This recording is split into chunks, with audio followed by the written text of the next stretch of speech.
Floyd. Like, Floyd spends money like it's a tap. Like, he's got a tap, just like unlimited amount of money. Money's just flowing. And even as much money as he's made in his career, which he's probably made as much, if not more money than any boxer ever. Like, there's all these lawsuits. Like, he hasn't been paying things, and he owes money on this and owes money on that. And it's like, and then he's got to come out of retirement. Yeah, that's tough. Yeah. That's tough. He have it, but he really don't have that spark like how he was when he was in it. You know? Like him going back and like fighting and stuff like that. I think that shit fucked him up. Whatever could happen if the guy gets beat up by Manny Pacquiao, right? It creates a tough situation. I feel like that was the bigger story. But is Floyd broke? What a stupid question. Are you a stupid person? Of course he's broke. He's a boxer. Joe Rogan talks with Gervonta Tank Davis about the potential rematch between Floyd Mayweather Jr. and Manny Pacquiao. During the discussion, Tank argues that many of today's big fights are more about making money than truly improving or growing the sport of boxing. Oh, the industry world is just like, it's trash, bro. It's a whole bunch of stuff. Joe Rogan praises Floyd Mayweather Jr. for staying active, fast, and disciplined even after retirement, noting that he has kept his body in remarkable condition. In his body, and also that mindset of what he learned when he was incarcerated. Floyd Mayweather Jr. remains competitive by avoiding unhealthy habits and maintaining strict discipline, allowing him to preserve his speed, stamina, and sharp reflexes even after retirement. Discipline is everything. Discipline, knowing you're never going back to that. Don't buy anything stupid. Don't be dumb with your money. Don't be dumb with your body. Take care of yourself. Never get out of shape. Always keep your conditioning up. So when you go into camp, you're not struggling to get back in shape again. You're already in shape.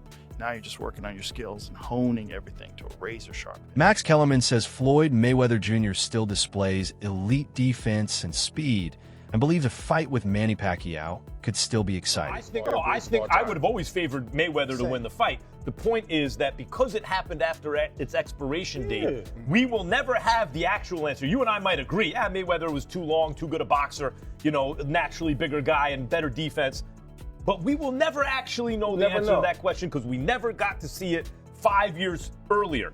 Now, Shady makes the point, Malik, that this is not like Crawford-Canelo, and it's not.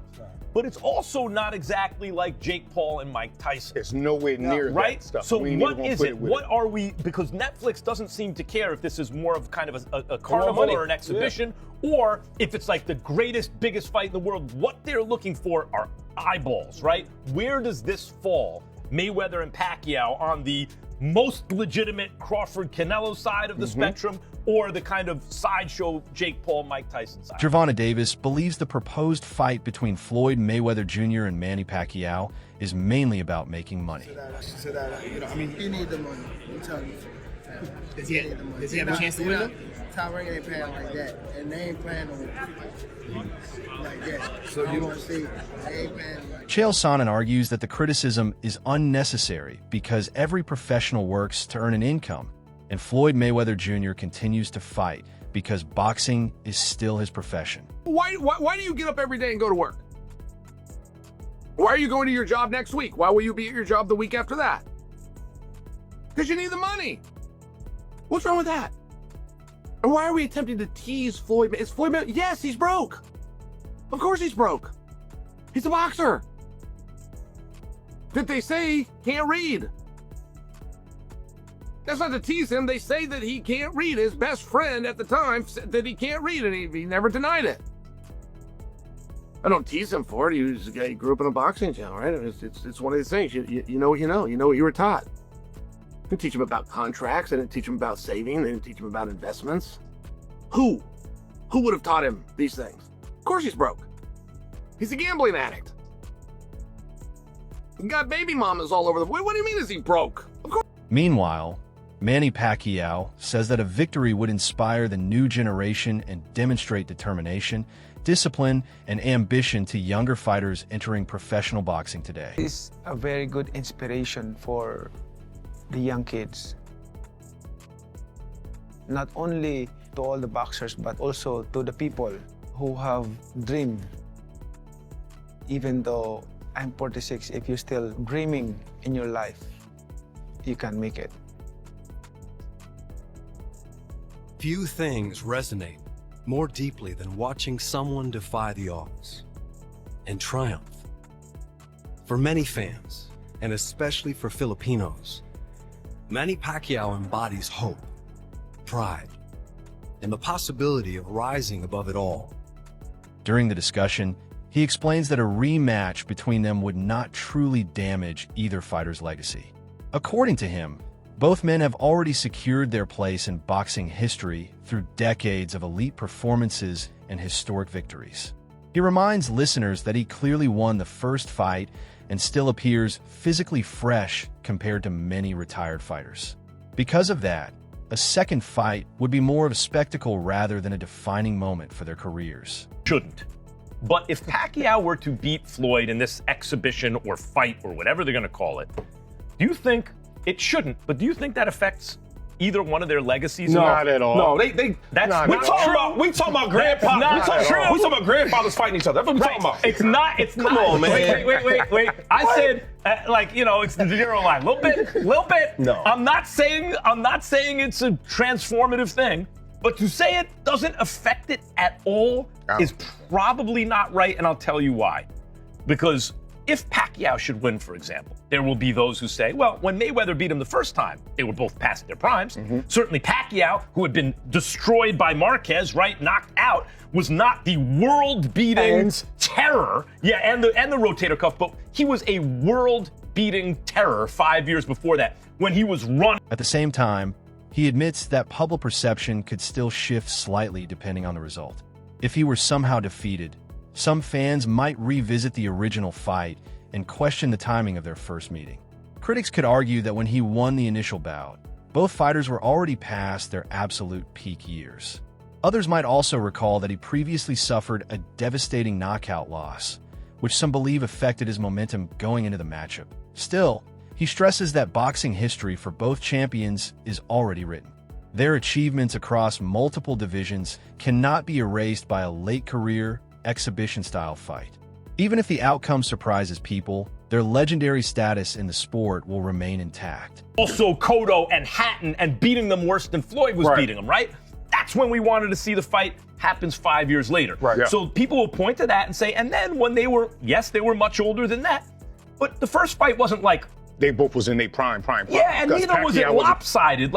It wasn't lopsided.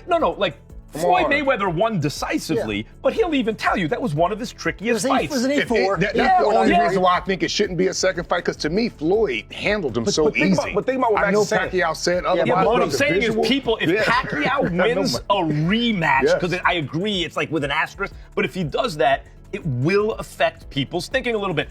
Hearns and Sugar Ray Leonard, it's not nearly the same. They were in their 30s, not their 80s or whatever these guys are in now, but Hearns got Leonard in the rematch, even though it was called a draw, and people look at Hearns a little differently vis-a-vis Sugar Ray Leonard than they did before that fight. But that was more competitive, I would say. Floyd has a... During his analysis, Luke Thomas explains that modern entertainment platforms constantly push large amounts of content to keep audiences engaged.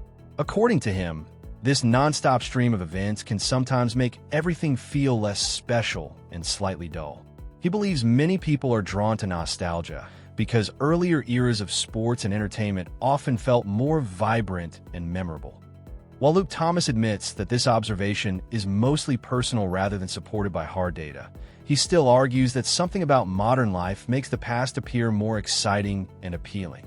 When discussing the possible rematch between Floyd Mayweather and Manny Pacquiao, he says the real motivation behind such fights often comes from the business side of the industry.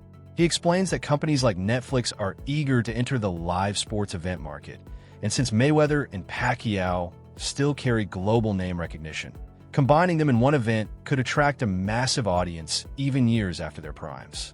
Everything feels a little dull. I don't know, but there just appears to be a great need among the broader public for nostalgia and for a different time, because that time felt more alive and colorful. I don't have hard data to support this. This is very much an anecdotal observation, but I do think it is true. There is something off generally about modern life that is making the past more palatable than the present. But reason number 3 is the one I actually really want to focus in on.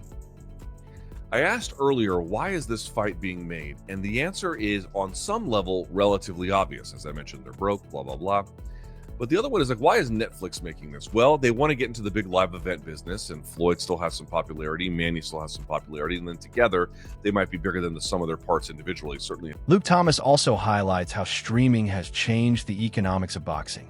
In the past, fans had to pay high pay-per-view prices to watch major fights. For instance, the original Floyd Mayweather versus Manny Pacquiao fight in 2015 cost around $100, creating a significant barrier for many viewers. However, when a fight appears on a streaming platform like Netflix, millions of subscribers can watch it without paying extra. Because of this lower barrier, Luke Thomas believes promoters now prioritize recognizable names over competitive matchups. He points to events involving Jake Paul and Mike Tyson as examples where enormous audiences tuned in despite widespread criticism over the fight's poor quality. According to Luke Thomas, this shift raises an important question. Are streaming platforms truly improving boxing, or are they simply producing events that attract attention without delivering the level of competition that fans genuinely want to see? This fight were on pay-per-view. I don't know if it would get made. I mean, in the end, it might actually get made, because these guys need money. There might be enough people who buy it to kind of make it work, or to, at a bare minimum, get an investor to put the money up. They lose their money, but some effort at making it is possible. But that would be a much harder slog. This fight doesn't have that problem. You don't have to pay for pay-per-view. Yes, you have to have a Netflix subscription, but a lot of people do. It's the biggest streaming platform in the world. The incentive structure in place, created by streaming platforms that are just looking for big name value, what will get people to tune in, what is a pairing that is available, just based on contractual availability. During his discussion, Chael Sonnen explains that the financial figures often mentioned in boxing are not always what they seem. According to him, fighters can earn huge paydays, but the structure of boxing finances is complex and often misunderstood by the public. He suggests that even though Floyd Mayweather reportedly earned massive amounts during his career, the real financial situation behind the scenes can differ significantly from the image presented to fans. Chael Sonnen also addresses claims involving Mayweather and Showtime, where Mayweather argued that the network did not fully honor an agreement. However, Sonnen notes that public sympathy for Mayweather can be limited because similar accusations have occurred in other situations. For example, controversy once surrounded payment issues involving Logan Paul after his exhibition bout with Mayweather. Yeah, of course Floyd's broke. Would you be boxing if you weren't? And it's very tough to be sympathetic to Floyd. So Floyd is arguing that he was robbed by Showtime. That he had a deal that Showtime didn't argue. He's arguing this. And who's making that argument and where that goes? I'm just sharing, like, in public opinion, it's very hard to be sympathetic towards Floyd when Floyd, as a promoter, stiffed Logan Paul. Like, to argue this guy in boxing cheated me and I trusted him, when it's being argued that you, who were the trusted one, cheated another guy. It's very tough. And by the way, there's also headlines out there. Floyd Mayweather owes Logan Paul $1.3 million. No, he doesn't. Just to clear that up. No. That's it for today's video. Stay tuned for more updates. See you next time.